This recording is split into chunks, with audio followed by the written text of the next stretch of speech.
This Civic Media podcast is sponsored by UW Organ and Tissue Donation. Organ donations are desperately needed, and now is the right time to become an organ donor. Talk to your family. Get the dot. Save lives. Go to heroicdeed.com. This is your WLAK Daily News Roundup for Lake Air, 107.5 FM and 1260 AM in Amory. For WLAK News, I'm James Kelly.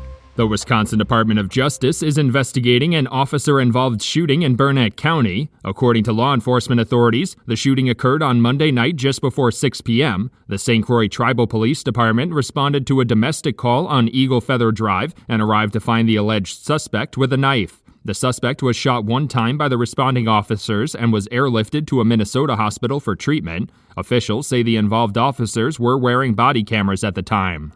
The domestic abuse case filed against a former Sawyer County Sheriff's deputy has been settled. According to the Polk County Sheriff's Office, former Deputy Ryan Schick entered a guilty plea to stalking and 2 counts of disorderly conduct this week. Polk County was asked to investigate the allegations due to Schick's previous connection to the Sawyer County Sheriff's Office. As part of the plea deal, Schick will have the felony stalking charges dismissed if he completes a domestic abuse assessment and doesn't commit any new crimes in the next 2 years.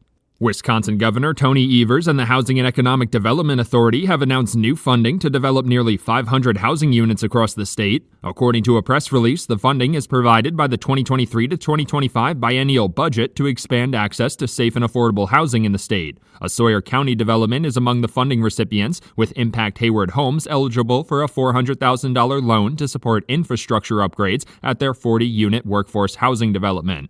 A Dallas man has been charged with making terrorist threats directed at the Rice Lake Veterans Administration Center. According to court documents, 39-year-old Jonathan B. West was officially charged with a felony count and misdemeanors on Monday in Barron County Circuit Court. He's accused of calling the Veterans Administration Center in Rice Lake on Friday and threatening to shoot staff members. Officials from the Rice Lake VA Clinic also accused him of making similar threatening calls to the Minneapolis VA office and the Shakopee VA office. The U.S. Supreme Court has agreed to hear a religious rights case that previously saw a divided ruling from the Wisconsin State Supreme Court. The case seeks to determine whether the Catholic Charities Bureau, based in Superior, should be granted an exemption to paying state employment tax. The organization argues that their work falls under the religious exemption to the tax, but the state Supreme Court ruled that the charity's work is not primarily religious, even if its motivation stems from Catholic teachings. The case could be decided by June. Just one day following the school shooting in Madison, the Giffords Law Center to Prevent Gun Violence released their annual gun law scorecard. The annual report grades each state on the strength of its gun laws, and Wisconsin received a C grade in this year's scorecard. According to their 50-state analysis, states with stronger gun laws have lower gun death rates. In the report's rankings, Wisconsin finished 22nd in gun law strength out of 50 states and 35th in gun death rate, with nearly 13 gun deaths per 100,000 residents. The criminal case against a New Auburn man involved in a standoff in Barron County is set to proceed. 60-year-old Joseph Pushek was arrested on October 12th after being accused of pointing a firearm at the residents of a home near Chetek after the residents told him that his child wasn't there. A standoff ensued when law enforcement authorities arrived, during which Pushek allegedly pointed the firearm at deputies and rammed an armored vehicle with his truck. He is facing multiple charges, including domestic abuse and endangering safety. A conference in the Spooner Lake District's lawsuit against the Washburn County Board of Adjustment is scheduled for Thursday. The lawsuit stems from claims that the Board of Adjustment improperly granted a conditional use permit for a 200-acre RV campground near Spooner Lake without giving due consideration to the environmental impact of the site. The Spooner Lake District claims the site will contribute to lake pollution and decrease land value. The lawsuit also claims the park's septic system must be upgraded to prevent pollution. The Wisconsin Department of Natural Resources is accepting nominations for this year's Wisconsin Ethical Hunter Award. According to a press release, the award is given out to a hunter who honors the outdoor tradition responsibly and safely. Past winners have been nominated for things like helping new hunters track their game or going above and beyond to protect the state's natural resources. The nominations will be reviewed by a 5-person committee of outdoor experts and must be submitted with the name and reason for nomination by January 31st.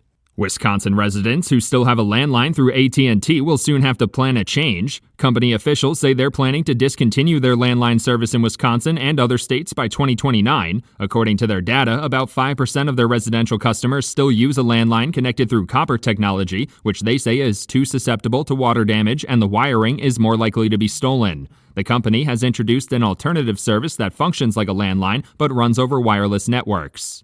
For WLAK News, I'm James Kelly.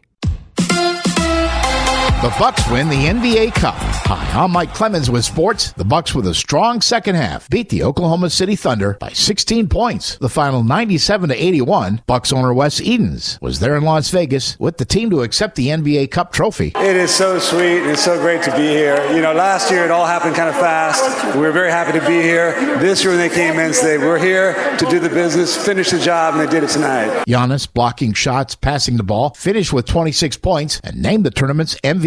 We came out in the third quarter, we set the tone, we played great team basketball, we were moving the ball, guys were making shots, but most importantly, we were competing defensively. The team scored only 14 points. That's who we are. We are going to improve, and we're going to stay like team because job is not done. College football, more players leaving the Wisconsin Badgers football team. Will Pauling, their top receiver this year, announcing he's entering the transfer portal, and Badgers receiver C.J. Williams also leaving Wisconsin. With sports, I'm Mike Clemens.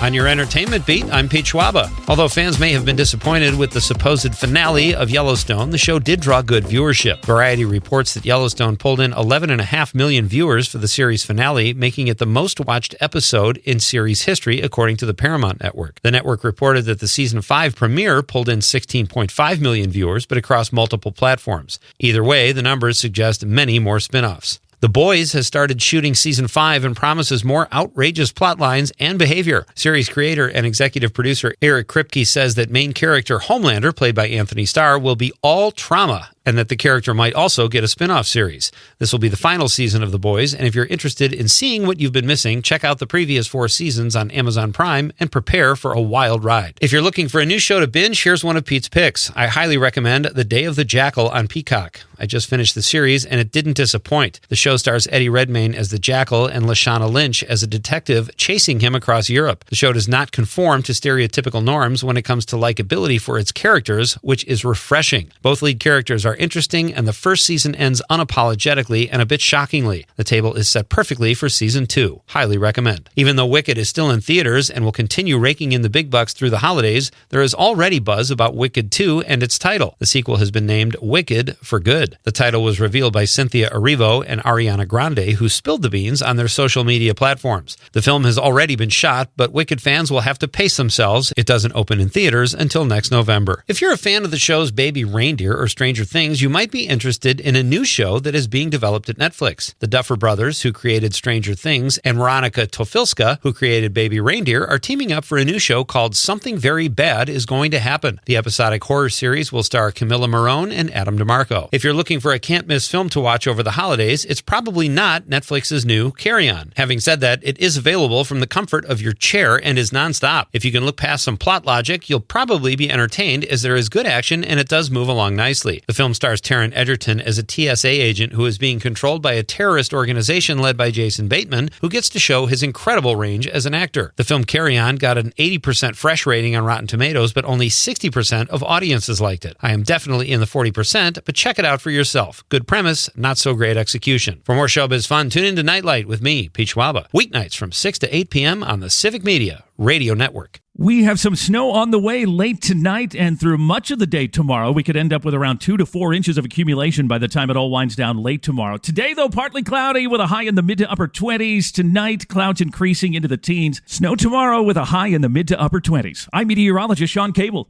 Temperature now at 19. That's your WLAK Daily News Roundup from Civic Media. Subscribe to this podcast on Spotify, Apple, or wherever you find your podcasts. Find more news at lakeair.radio. The national news cycle never stops, but it can be hard to find news about your local community. Civic Media is dedicated to providing quality local and state news coverage across Wisconsin. With the Civic Media app, you can get notifications about local stories that matter to you and your community. Find the free Civic Media app in your phone's app store and choose notifications from the menu to tell us what kind of news you want to hear about.